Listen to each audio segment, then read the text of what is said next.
Cerita dimulai dengan memperlihatkan seorang gadis kecil yang bernama Niskala. Saat itu adalah hari ulang tahunnya yang ke-11. Kemudian scene berpindah beberapa tahun setelahnya. Niskala mempunyai dua orang sahabat yang sudah menemaninya sedari kecil. Mereka adalah Okta dan Dinda. Ketika di kampusnya, seorang pria memperhatikannya dari jauh, namun dia tak sempat menyapanya.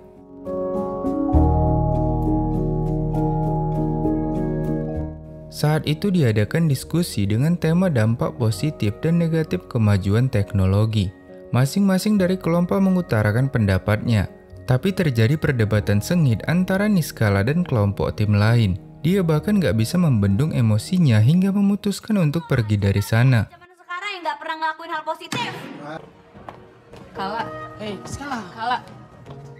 Pram memiliki pekerjaan sebagai pelayan di kafe yang bernama Antologi. Tapi sebenarnya dia sangat gemar bernyanyi. Bahkan dia membuat lagu-lagu ciptaannya sendiri. Namun bosnya nggak yakin nyanyiannya cocok untuk kafe. Pram seringkali nggak memperdulikan ejekan orang-orang terhadap dirinya. Dia menganggap ejekan itu seperti suara jangkrik di belakang rumah. Terdengar tapi tidak mengganggu. Suatu hari, Pram gak sengaja bertabrakan dengan Okta. Di sana dia melihat tugas yang dibuat Niskala. Pram mengkritiknya dengan berkata banyak teori yang salah. Tapi Niskala gak terima dan bersikap berlebihan, hingga Pram mengajaknya taruhan. Jika tugas Niskala mendapat nilai A, maka Pram akan mentraktirnya makan, begitupun sebaliknya. Setelah diperiksa, dosen memberikan nilai A pada tugas Niskala. Dengan emosi yang menggebu-gebu, Niskala langsung menghampiri Pram. Pram mengakui kekalahannya dan dia mentraktir mereka di kafe tempat ia bekerja. Tapi Niskala belum puas dengan hanya ditraktir makan. Dia menantang Pram bernyanyi. Namun lagunya yang politis membuat orang-orang pergi. Tapi Niskala terlihat menyukainya. Bosnya yang melihat Pram langsung memarahinya karena telah membuat pengunjung kafe itu pergi. Jangan kayak gitu Pak, gila Alik. Keesokan harinya, Niskala mengajak Pram bertemu. Mereka pun pergi ke perpustakaan untuk meminjam beberapa buku.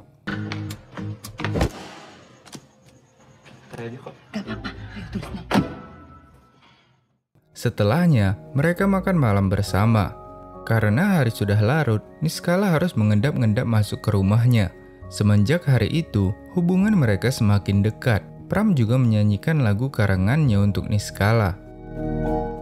Suatu waktu, salah satu band yang biasa tampil di kafe mendadak sakit. Pram memberanikan diri untuk mengisi live musik tersebut bersama Niskala.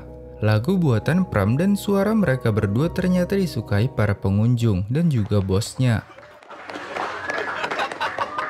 Melihat hal itu, Pram semakin bersemangat menulis lagu-lagunya untuk Niskala. Penampilan mereka mendadak viral di sosial media. Bahkan bos Pram meminta mereka untuk terus mengisi live musik di kafe tersebut. Tapi dampak buruknya, tugas kuliah Niskala jadi berantakan. Dinda dan Anus juga terpaksa merahasiakan hubungan Niskala dari orang tuanya. Hari itu Pram mengajak Niskala ke rumahnya. Tamu pertamanya setelah sekian lama. By the way, ayah Pram telah meninggal. Saat ini dia hanya tinggal berdua bersama ibunya. Tapi karena kesibukannya, ibunya sangat jarang ada di rumah. Niskala juga membuatkan makanan dan mereka pun makan berdua. Di malam itu, mereka mendapat kabar gembira, di mana salah satu vokalis bernama Pamungkas suka dengan penampilan mereka. Hai Pram, gue baru aja denger lagu lo. Tapi di sisi lain, Okta dan Dinda sedang diinterogasi oleh Mama Niskala. Sebenarnya, papanya belum mengizinkan Niskala untuk kuliah karena penyakitnya. Apalagi semenjak kedekatannya dengan Pram, Niskala selalu pulang malam bahkan sering bolos kuliah.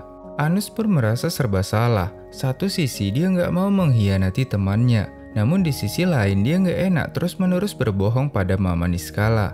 Saat Anus keluar, dia melihat Pram mengantar Niskala pulang. Tanpa pikir panjang, dia langsung menghajarnya. Dia juga memaki-maki Niskala karena Niskala hanya menjadikannya tameng di depan orang tuanya. Tiba-tiba, Niskala mendadak emosi sampai dia kehilangan kontrol atas dirinya sendiri. Gua bilang stop aja! Mereka semua berusaha menenangkannya. Mamanya juga memaksa Niskala meminum obatnya. Pram juga bingung melihat emosi Niskala yang luar biasa. Dia baru saja mengenal Niskala jadi belum tahu banyak. Khawatir dengan keadaannya, Pram bertanya pada Dinda apa yang sebenarnya terjadi pada Niskala. Dinda berkata, Niskala adalah orang spesial yang gak semua orang bisa mengerti dirinya. Pernah suatu waktu, Niskala dan Dinda telat masuk sekolah. Niskala juga memakai rok yang kependekan. Akibatnya, guru berniat menggunting rok tersebut sebagai sanksi. Tapi reaksi Niskala sangat berlebihan. Dia bahkan hampir menusuk guru itu dengan gunting. Setelah itu Niskala dibawa ke psikiater oleh orang tuanya. Berdasar hasil diagnosa, Niskala mengidap bipolar. Bagi kami yang belum tahu, bipolar adalah gangguan mental yang menyerang kondisi psikis seseorang yang ditandai dengan perubahan suasana hati yang sangat ekstrim, bisa berupa kebahagiaan ataupun kesedihan. Semenjak didiagnosa, Kala berhenti sekolah. Dia lanjutin SMA homeschooling dan dilarang keluar oleh papanya. Dia kuliah diam-diam karena papanya nggak ngebolehin. Tapi semenjak dia didiagnosis bipolar, papanya jadi overprotective gak jelas. Walaupun begitu, Niskala tetap ingin membuktikan pada papanya kalau nggak ada yang salah dan dia berambisi untuk selalu berprestasi. Dinda meminta kalau memang Pram sayang sama Niskala, maka Pram harus menjauhinya. Di malam itu, Pram merasa seakan separuh hatinya pergi bersama Niskala. Baru beberapa hari bersama, sekarang mereka bahkan gak bisa berjumpa. Beberapa hari gak mendengar kabarnya, Pram memberanikan diri datang ke rumahnya. Namun mamanya gak mengizinkan mereka bertemu. Diam-diam, Niskala mengintip dari jendela kamarnya. Dia mencari obat antidepresannya dan meminumnya beberapa butir. Malam itu, Pram datang lagi ke rumah Niskala. Mamanya sebenarnya senang, Niskala ada teman lain selain Dinda dan Anus. Hanya saja dia takut, Pram gak bisa mengerti keadaan Niskala. Melihat kondisi anaknya, mamanya mengizinkan Pram menemui Niskala. Niskala berkata dia udah capek hidup seperti ini. Dia juga bosan terus berada di kamar. Pram kemudian mengajaknya jalan-jalan malam sembari berusaha menenangkannya. Semenjak malam itu, keadaan Niskala akhirnya membaik. Bahkan hari itu dia berniat untuk pergi kuliah. Niskala terpaksa berbohong pada papanya dan berkata dia hanya pergi untuk olahraga. Seperti biasa, Pram sudah menunggunya di depan gang. Ketika di kampus, Niskala melihat sikap sahabat-sahabatnya yang sangat cuek padanya. Apalagi sampai sekarang Niskala masih dekat dengan Pram. Niskala meminta agar sahabat-sahabatnya mensupportnya karena dia belum pernah merasa sebahagia ini. Dia ingin saat dia nyanyi di kafe sore nanti, sahabat-sahabatnya datang menyaksikannya. Banyak debu sekitar sini. Sore harinya, Niskala dan Pram tampil di kafe antologi. Okta dan Dinda juga turut hadir di sana. Sementara itu, Papa dan mamanya juga akan pergi ke suatu kafe atas undangan dari teman kerja papanya. Benar saja, Papa dan mamanya datang ke kafe yang sama dengan Niskala. Melihat anaknya, papanya langsung menghentikan nyanyian mereka. Dan alhasil penyakit Niskala kambuh lagi. Dia berlari sampai ke atap dan berniat untuk bunuh diri.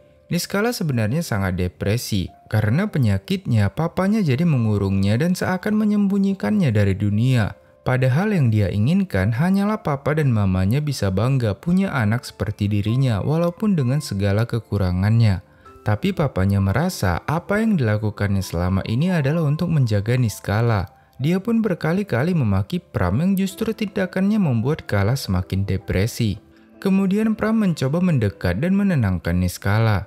Dalam hatinya Pram berkata, apapun yang Niskala lakukan dia akan ikut. Lalu tiba-tiba,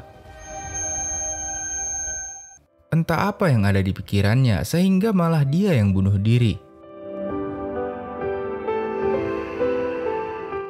Setelah kejadian itu, Niskala datang ke rumah Pram dan menemui ibunya di sana. Ibunya juga sudah mengenal Niskala karena setiap harinya Pram selalu mengirimkan voice note tentang Niskala pada ibunya. Niskala mendengar salah satu voice note tersebut. yang berisi cerita Pram kepada mamanya tentang Niskala. Menurutnya Niskala sangat mirip dengan mamanya. Bedanya, Niskala selalu ada untuknya, sedangkan mamanya sangat jarang.